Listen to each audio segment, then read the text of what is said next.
ମନ୍ଦ ଚିନ୍ତା ଆଦୌ କର ନାହିଁ, କାରଣ ଏହା ଏକ ସଂକ୍ରାମକ ରୋଗ ସଦୃଶ। ବୁଝିପାରୁଛନ୍ତି? ଏହା ପୂର୍ଣ୍ଣ ପ୍ରକ୍ରିୟାକୁ ସଂକ୍ରମଣ କରିଦିଏ। ଯେଉଁ ମନ୍ଦ ଚିନ୍ତାକୁ ନିଜ କର୍ମଠାରୁ ସର୍ବଦା ଦୂରେଇ ରଖିବା ହେଉଛି ବୁଦ୍ଧିମାନର ପରିଚୟ। ବୁଝିପାରୁଛନ୍ତି? ଜୀବନରେ ଯେତିକି ଦିନ ବି ବଞ୍ଚି ରହୁଛ ଅତ୍ୟନ୍ତ ଶାନ୍ତିରେ ତ ହିଁ ବଞ୍ଚି ରୁହ।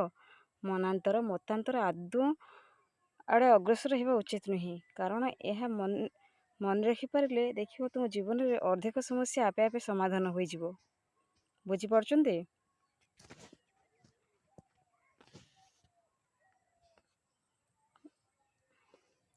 Hello my dear friends, please ଭଲରେ ରୁହ, ଭଲ କାମ କର ଓ ଭଲରେ ରହିବାକୁ ଅନ୍ୟମାନଙ୍କୁ ଶିଖାଅ।